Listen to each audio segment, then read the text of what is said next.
ಕರ್ನಾಟಕ ರಾಜಕೀಯದಲ್ಲಿ ಒಂದು ಹೊಸ ಅಧ್ಯಾಯ ಆರಂಭವಾಗಿದೆ. ಹಲವು ದಶಕಗಳ ರಾಜಕೀಯ ಹೋರಾಟ, ಏಳು ಬೀಳುಗಳು, ವಿವಾದಗಳು ಮತ್ತು ಅಸಾಧಾರಣ ರಾಜಕೀಯ ತಂತ್ರಗಳ ನಂತರ ಕನಕಪುರದ ಬಂಡೆ ಡಿ.ಕೆ. ಶಿವಕುಮಾರ್ ಅವರು ಕರ್ನಾಟಕದ ಮುಖ್ಯಮಂತ್ರಿಯಾಗಿ ಅಧಿಕಾರ ಸ್ವೀಕರಿಸಿದ್ದಾರೆ. ಇದು ಕೇವಲ ಸಿಎಂ ಕುರ್ಚಿ ಕಥೆಯಲ್ಲ. ಒಬ್ಬ ಸಾಮಾನ್ಯ ಕೃಷಿ ಕುಟುಂಬದ ಹುಡುಗ ಇಂದು ಸಾವಿರಾರು ಕೋಟಿ ರೂಪಾಯಿಗಳ ಆಸ್ತಿ ಹೊಂದಿರುವ ಭಾರತದ ಅತ್ಯಂತ ಶ್ರೀಮಂತ ಮುಖ್ಯಮಂತ್ರಿಯಾಗಿ ಬೆಳೆದಿರುವ ಕತೆ.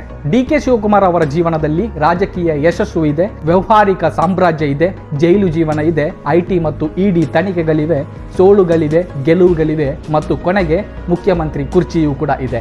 ಹಾಗಾದ್ರೆ ಡಿ.ಕೆ. ಶಿವಕುಮಾರ್ ಅವರ ನಿಜವಾದ ಕತೆ ಏನು? ಇವರ ಆಸ್ತಿ ಎಷ್ಟು?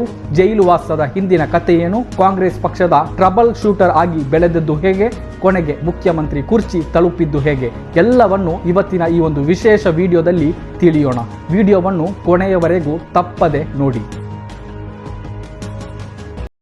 1962ರ ಮೇ 15ರಂದು ರಾಮನಗರ ಜಿಲ್ಲೆಯ ಕನಕಪುರ ತಾಲೂಕಿನ ದೊಡ್ಡನಹಳ್ಳಿ ಗ್ರಾಮದಲ್ಲಿ ಡಿ.ಕೆ. ಶಿವಕುಮಾರ್ ಅವರು ಜನಿಸಿದರು. ತಂದೆ ಕೆಂಪೇಗೌಡ ಹಾಗೂ ತಾಯಿ ಗೌರಮ್ಮ. ಇವರ ಕುಟುಂಬ ಒಂದು ಸಾಮಾನ್ಯ ಕೃಷಿಕ ಕುಟುಂಬವಾಗಿತ್ತು. ಹಣ, ಅಧಿಕಾರ ಅಥವಾ ರಾಜಕೀಯ ಹಿನ್ನೆಲೆ ಯಾವುದೂ ಕೂಡ ಇವರಿಗೆ ಇರಲಿಲ್ಲ. ಆದರೆ ಬಾಲ್ಯದಿಂದಲೇ ಶಿವಕುಮಾರ್ ಅವರಲ್ಲಿ ಏನಾದರೂ ಸಾಧಿಸಬೇಕು ಎಂಬ ಹಠವಿತ್ತು. ಗ್ರಾಮದ ಸಾಮಾನ್ಯ ಹುಡುಗನಾಗಿದ್ದ ಅವರು ಮುಂದೆ ಕರ್ನಾಟಕದ ರಾಜಕೀಯದ ಅತ್ಯಂತ ಪ್ರಭಾವಿ ನಾಯಕರಲ್ಲಿ ಒಬ್ಬರಾಗ್ತಾರೆ ಎಂದು ಆಗ ಯಾರೂ ಕೂಡ ಊಹೆ ಮಾಡಿರಲಿಲ್ಲ. ವಿದ್ಯಾಭ್ಯಾಸಕ್ಕಾಗಿ ಅವರು ಬೆಂಗಳೂರಿಗೆ ಬಂದರು. ಆರ್ಸಿ ಕಾಲೇಜಿನಲ್ಲಿ ಓದುತ್ತಿರುವ ಸಂದರ್ಭದಲ್ಲಿಯೇ ರಾಜಕೀಯದ ಮೇಲೆ ಆಸಕ್ತಿ ಬೆಳೆಸಿಕೊಂಡರು. ವಿದ್ಯಾರ್ಥಿ ಸಂಘಟನೆಯಾದ NSUI ಮೂಲಕ ಕಾಂಗ್ರೆಸ್ ಪಕ್ಷದ ವಿದ್ಯಾರ್ಥಿ ರಾಜಕೀಯಕ್ಕೆ ಪ್ರವೇಶಿಸಿದ್ರು. ಅಲ್ಲಿಯೇ ಅವರ ನಾಯಕತ್ವದ ಸಾಮರ್ಥ್ಯ ಹಲವರ ಗಮನ ಸೆಳೆಯತೊಡಗಿತು. ಇದೇ ಸಮಯದಲ್ಲಿ ಅವರ ಹೆಸರು ಅಂದಿನ ಬೆಂಗಳೂರಿನ ಅಂಡರ್ ವರ್ಲ್ಡ್ ನ ಪ್ರಭಾವಿ ವ್ಯಕ್ತಿಯಾಗಿದ್ದ ಕೊತ್ವಾಲ್ ರಾಮಚಂದ್ರನೊಂದಿಗೆ ಸಂಪರ್ಕ ಹೊಂದಿತ್ತು ಎಂಬ ಆರೋಪಗಳು ಮತ್ತು ರಾಜಕೀಯ ಚರ್ಚೆಗಳು ಕೇಳಿಬಂದವು. ಇಂದಿಗೂ ವಿರೋಧ ಪಕ್ಷಗಳು ಅವರನ್ನು ಕೊತ್ವಾಲ್ ರಾಮಚಂದ್ರನ ಶಿಷ್ಯ ಎಂದು ಟೀಕೆ ಮಾಡ್ತಾರೆ. ಆದರೆ ಈ ಆರೋಪಗಳನ್ನು ಡಿ.ಕೆ. ಶಿವಕುಮಾರ್ ಅವರು ಹಲವು ಬಾರಿ ತಳ್ಳಿ ಹಾಕಿದ್ದಾರೆ. ಆರಂಭಿಕ ದಿನಗಳಲ್ಲಿ ಜಮೀನು ವ್ಯವಹಾರಗಳು, ಸ್ಥಳೀಯ ಸಮಸ್ಯೆಗಳ ಪರಿಹಾರ ಹಾಗೂ ಗ್ರಾನೈಟ್ ಉದ್ಯಮದೊಂದಿಗೆ ಬೆಸೆದುಕೊಂಡಿದ್ದ ಅವರ ಚಟುವಟಿಕೆಗಳು ಕನಕಪುರದ ಪ್ರದೇಶದಲ್ಲಿ ಅವರಿಗೆ ಅಪಾರ ಪ್ರಭಾವವನ್ನು ತಂದುಕೊಟ್ಟಿತ್ತು. ಇದೇ ಪ್ರಭಾವ ಮುಂದಿನ ದಿನಗಳಲ್ಲಿ ಅವರನ್ನು ಕನಕಪುರದ ಬಂಡೆಯಾಗಿ ರೂಪಿಸಿತ್ತು. 1985ನೇ ವರ್ಷ ಡಿ.ಕೆ. ಶಿವಕುಮಾರ್ ಅವರಿಗೆ ಆಗ ಕೇವಲ 23 ವರ್ಷ ವಯಸ್ಸು. ಅಷ್ಟು ಚಿಕ್ಕ ವಯಸ್ಸಿನಲ್ಲಿ ಅವರು ಕನಕಪುರ ಕ್ಷೇತ್ರದಲ್ಲಿ ಜನತಾ ಪಕ್ಷದ ಪ್ರಬಲ ನಾಯಕ ಹಾಗೂ ಮುಂದಿನ ದಿನಗಳಲ್ಲಿ ಭಾರತ ಪ್ರಧಾನಮಂತ್ರಿಯಾಗಿದ್ದ ಎಚ್.ಡಿ. ದೇವೇಗೌಡರ ವಿರುದ್ಧ ಚುನಾವಣೆಗೆ ಸ್ಪರ್ಧೆ ಮಾಡ್ತಾರೆ. ಯೋಚನೆ ಮಾಡಿ, ರಾಜಕೀಯದಲ್ಲಿ ಹೊಸಬರಾಗಿದ್ದ ಒಬ್ಬ ಯುವಕ ರಾಜ್ಯದ ಅತ್ಯಂತ ಪ್ರಭಾವಿ ನಾಯಕರಲ್ಲಿ ಒಬ್ಬರಿಗೆ ನೇರ ಸವಾಲು ಹಾಕಿದ್ದ. ಆ ಚುನಾವಣೆಯಲ್ಲಿ ಅವರು ಸೋತರು.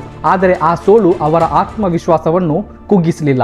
4 ವರ್ಷಗಳ ನಂತರ ಅಂದ್ರೆ 1989ರಲ್ಲಿ ಮತ್ತೊಮ್ಮೆ ದೇವೇಗೌಡ ಅವರ ವಿರುದ್ಧವೇ ಕಣಕ್ಕಿಳಿದ್ರು. ಈ ಬಾರಿ ಇತಿಹಾಸವೇ ಬದಲಾಯಿತು. ಡಿ.ಕೆ. ಶಿವಕುಮಾರ್ ಅವರು ಭರ್ಜರಿ ಗೆಲುವು ಸಾಧಿಸಿ ಮೊದಲ ಬಾರಿಗೆ ವಿಧಾನಸಭೆ ಪ್ರವೇಶಿಸಿದ್ರು.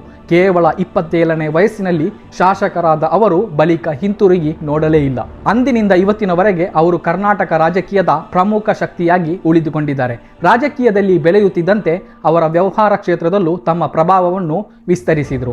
ಗ್ರಾನೈಟ್ ಉದ್ಯಮ, ರಿಯಲ್ ಎಸ್ಟೇಟ್, ಶಿಕ್ಷಣ ಸಂಸ್ಥೆಗಳು, ಕೇಬಲ್ ನೆಟ್ವರ್ಕ್ ಸೇರಿದಂತೆ ಹಲವು ಕ್ಷೇತ್ರಗಳಲ್ಲಿ ಹೂಡಿಕೆ ಮಾಡಿದ್ರು. ಕ್ರಮೇಣ ಇದು ಬೃಹತ್ ವ್ಯವಹಾರಿಕ ಸಾಮ್ರಾಜ್ಯ ನಿರ್ಮಾಣವಾಯಿತು. 2004ರಲ್ಲಿ ಅವರ ಆಸ್ತಿ 4 ಕೋಟಿ ಇತ್ತು. ಆದರೆ ಇವತ್ತು 1413 ಕೋಟಿಯಾಗಿದೆ. ಇದೇ ಕಾರಣಕ್ಕೆ ಅವರು ಭಾರತದ ಅತ್ಯಂತ ಶ್ರೀಮಂತ ಮುಖ್ಯಮಂತ್ರಿಗಳಲ್ಲಿ ಒಬ್ಬರೆಂದು ಪರಿಗಣಿಸಲ್ಪಡ್ತಾರೆ. ಆದರೆ ಡಿ.ಕೆ. ಶಿವಕುಮಾರ್ ಅವರ ಶಕ್ತಿ ಕೇವಲ ಹಣದಲ್ಲಿ ಇರಲಿಲ್ಲ. ಕಾಂಗ್ರೆಸ್ ಪಕ್ಷದಲ್ಲಿ ಅವರಿಗೆ ಒಂದು ವಿಶೇಷ ಹೆಸರು ಇದೆ. ಅದೇ ಟ್ರಬಲ್ ಶೂಟರ್. ಪಕ್ಷ ಸಂಕಷ್ಟಕ್ಕೆ ಸಿಲುಕಿದಾಗ, ಸರ್ಕಾರ ಉಳಿಸಬೇಕಾದಾಗ ಅಥವಾ ಶಾಸಕರನ್ನು ಒಗ್ಗೂಡಿಸಬೇಕಾದಾಗ ಹೈಕಮಾಂಡ್ ಮೊದಲು ನೆನಪಿಸಿಕೊಳ್ಳುವ ಹೆಸರು ಡಿ.ಕೆ. ಶಿವಕುಮಾರ್. 2002ರಲ್ಲಿ ಮಹಾರಾಷ್ಟ್ರ ಸರ್ಕಾರ ಸಂಕಷ್ಟದಲ್ಲಿ ಇದ್ದಾಗ ಶಾಸಕರನ್ನು ಬೆಂಗಳೂರಿನಲ್ಲಿ ಸುರಕ್ಷಿತವಾಗಿ ಇಟ್ಟುಕೊಳ್ಳುವ ಜವಾಬ್ದಾರಿಯನ್ನು ವಹಿಸಿದ್ರು. 2017ರಲ್ಲಿ ಗುಜರಾತ್ ರಾಜ್ಯಸಭಾ ಚುನಾವಣೆಯ ಸಂದರ್ಭದಲ್ಲೂ ಕಾಂಗ್ರೆಸ್ ಶಾಸಕರನ್ನು ಒಗ್ಗೂಡಿಸುವಲ್ಲಿ ಪ್ರಮುಖ ಪಾತ್ರ ವಹಿಸಿದರು. ಈ ಘಟನೆಗಳ ನಂತರ ರಾಷ್ಟ್ರೀಯ ಮಟ್ಟದಲ್ಲಿಯೂ ಅವರ ಪ್ರಭಾವ ಮತ್ತಷ್ಟು ಹೆಚ್ಚಾಯಿತು. ಆದರೆ ಅಧಿಕಾರದ ಹಾದಿ ಅಷ್ಟು ಸುಲಭವಾಗಿರಲಿಲ್ಲ. 2019ರಲ್ಲಿ ಕರ್ನಾಟಕದಲ್ಲಿ ಕಾಂಗ್ರೆಸ್ ಮತ್ತು JDS ಸಮ್ಮಿಶ್ರ ಸರ್ಕಾರವನ್ನು ಉಳಿಸಲು ಡಿ.ಕೆ. ಶಿವಕುಮಾರ್ ಅವರು ಟ್ರಬಲ್ ಶೂಟರ್ ಆಗಿ ಕೆಲಸ ಮಾಡ್ತಾ ಇದ್ರು. ಈ ಸಂದರ್ಭದಲ್ಲಿ ಕೇಂದ್ರದ ಬಿಜೆಪಿ ನಾಯಕರು ಹಾಗೂ ಪ್ರಧಾನಿ ಮೋದಿ ನೇತೃತ್ವದ ಸರ್ಕಾರ ಅವರಿಗೆ ಬಿಜೆಪಿ ಸೇರುವಂತೆ ಒತ್ತಡ ಹೇರಿತ್ತು. ಒಂದು ವೇಳೆ ಬಿಜೆಪಿಗೆ ಸೇರಿದ್ರೆ ಅವರ ಮೇಲಿರುವ ಇಡಿ ಮತ್ತು ಐಟಿ ಕೇಸ್ಗಳನ್ನು ಮುಚ್ಚಿ ಹಾಕಲಾಗುವುದು ಎಂಬ ಆಫರ್ ಇತ್ತು. ಆದರೆ ಡಿಕೆಶಿ ಕಾಂಗ್ರೆಸ್ ಪಕ್ಷಕ್ಕೆ ನಿಷ್ಠರಾಗಿ ಉಳಿದು ಆಫರ್ ಅನ್ನು ತಿರಸ್ಕರಿಸಿದರು. ಇದರ ಪರಿಣಾಮವಾಗಿ ಐಟಿ ಮತ್ತು ಇಡಿ ತನಿಖೆಗಳು ಅವರ ರಾಜಕೀಯ ಜೀವನದ ದೊಡ್ಡ ಸವಾಲಾಗಿ ಪರಿಣಮಿಸಿದವು. 2019ರಲ್ಲಿ ಹಣ ವರ್ಗಾವಣೆ ಪ್ರಕರಣ ಹಾಕಿ ಅವರನ್ನು ಬಂಧಿಸಿ ದೆಹಲಿಯ ತಿಹಾರ್ ಜೈಲಿಗೆ ಕಳುಹಿಸಲಾಯಿತು. ಸುಮಾರು 50 ದಿನಗಳ ಕಾಲ ಜೈಲಿನಲ್ಲಿ ಇದ್ರು. ಆ ಸಮಯದಲ್ಲಿ ಅನೇಕರು ಅವರ ರಾಜಕೀಯ ಜೀವನ ಮುಗಿದು ಹೋಯಿತು ಎಂದು ಭಾವಿಸಿದ್ರು. ಆದರೆ ಡಿಕೆ ಶಿವಕುಮಾರ್ ಅವರು ಹೋರಾಟ ಬಿಡಲಿಲ್ಲ. ಜೈಲಿನಿಂದ ಬಿಡುಗಡೆಯಾಗಿ ಬೆಂಗಳೂರಿಗೆ ಬಂದಾಗ ಸುರಿಯುತ್ತಿದ್ದ ಮಳೆಯ ನಡುವೆ ಭಾವುಕರಾಗಿ ನಿಂತಿದ್ದ ದೃಶ್ಯ ಇಂದಿಗೂ ಅನೇಕರಿಗೆ ನೆನಪಿದೆ. ಜೈಲಿನಿಂದ ಹೊರಬಂದ ನಂತರ ಅವರು ಮತ್ತಷ್ಟು ಬಲವಾಗಿ ರಾಜಕೀಯಕ್ಕೆ ಮರಳಿದರು. ನಂತರ ಕೆಪಿಸಿಸಿ ಅಧ್ಯಕ್ಷರಾಗಿ ಅಧಿಕಾರ ವಹಿಸಿಕೊಂಡರು. ರಾಜ್ಯದ ಮೂಲೆ ಮೂಲೆಗೂ ಪ್ರವಾಸ ಮಾಡಿ ಕಾಂಗ್ರೆಸ್ ಪಕ್ಷವನ್ನು ಪುನಃ ಸಂಘಟಿಸಿದರು. ಅವರ ನಾಯಕತ್ವದಲ್ಲಿ ಕಾಂಗ್ರೆಸ್ ಪಕ್ಷ ಮತ್ತೆ ಬಲಿಷ್ಠವಾಯಿತು. 2023ರ ವಿಧಾನಸಭಾ ಚುನಾವಣೆಯಲ್ಲಿ ಕಾಂಗ್ರೆಸ್ 135ಕ್ಕೂ ಹೆಚ್ಚು ಸ್ಥಾನಗಳನ್ನು ಗೆದ್ದು ಅಧಿಕಾರಕ್ಕೆ ಬಂತು. ಈ ಗೆಲುವಿನ ಹಿಂದೆ ಡಿಕೆ ಶಿವಕುಮಾರ್ ಅವರ ಸಂಘಟನಾ ಶಕ್ತಿ ಮತ್ತು ಪರಿಶ್ರಮ ಪ್ರಮುಖ ಕಾರಣಗಳಲ್ಲಿ ಒಂದಾಗಿತ್ತು. ಸರ್ಕಾರ ರಚನೆಯಾದಾಗ ಸಿದ್ದರಾಮಯ್ಯ ಮುಖ್ಯಮಂತ್ರಿಯಾದರು. ಡಿಕೆ ಶಿವಕುಮಾರ್ ಅವರು ಉಪಮುಖ್ಯಮಂತ್ರಿಯಾಗಿ ಅಧಿಕಾರ ವಹಿಸಿಕೊಂಡರು. ಆದರೆ ರಾಜಕೀಯ ವಲಯದಲ್ಲಿ ಒಂದು ಪ್ರಶ್ನೆ ನಿರಂತರವಾಗಿ ಕೇಳಿ ಬರ್ತಾ ಇತ್ತು. ಡಿಕೆ ಶಿವಕುಮಾರ್ ಯಾವಾಗ ಮುಖ್ಯಮಂತ್ರಿ ಆಗ್ತಾರೆ? ಅವರ ಬೆಂಬಲಿಗರು ಹಲವು ವರ್ಷಗಳಿಂದ ಇದೇ ದಿನಕ್ಕಾಗಿ ಕಾಯ್ತಾ ಇದ್ರು. ಕೊನೆಗೆ 2026ರಲ್ಲಿ ಆ ಕ್ಷಣ ಬಂದಿತ್ತು.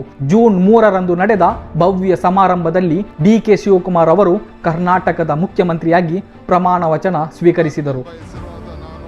ಕರ್ನಾಟಕ ರಾಜ್ಯದ ಮುಖ್ಯಮಂತ್ರಿಯಾಗಿ ನನ್ನ ಪರ್ಯಾಲೋಚನೆಗೆ ತರಲಾಗುವ ಅಥವಾ ನನಗೆ ತಿಳಿಯದೆ ಬರುವ ಯಾವುದೇ ವಿಷಯವನ್ನು ರಾಜ್ಯದ ಮುಖ್ಯಮಂತ್ರಿಯಾಗಿ ನನ್ನ ಕರ್ತವ್ಯವನ್ನು ದೊಡ್ಡನಹಳ್ಳಿ ಎಂಬ ಸಣ್ಣ ಹಳ್ಳಿಯಲ್ಲಿ ಹುಟ್ಟಿದ ಒಬ್ಬ ಕೃಷಿಕ ಇಂದು ವಿಧಾನಸೌಧದ ಅತ್ಯುನ್ನತ ಕುರ್ಚಿಯಲ್ಲಿ ಕುಳಿತಿದ್ದಾರೆ. ಇದು ಕೇವಲ ಒಬ್ಬ ವ್ಯಕ್ತಿಯ ಯಶೋಗಾಥೆಯಲ್ಲ, ಇದು ಹಠದ ಕತೆ, ಇದು ರಾಜಕೀಯ ತಂತ್ರಗಾರಿಕೆಯ ಕತೆ ಮತ್ತು ಎಲ್ಲಾ ಸವಾಲುಗಳ ನಡುವೆಯೂ ಬಂಡೆಯಂತೆ ನಿಂತ ವ್ಯಕ್ತಿಯ ಕತೆ.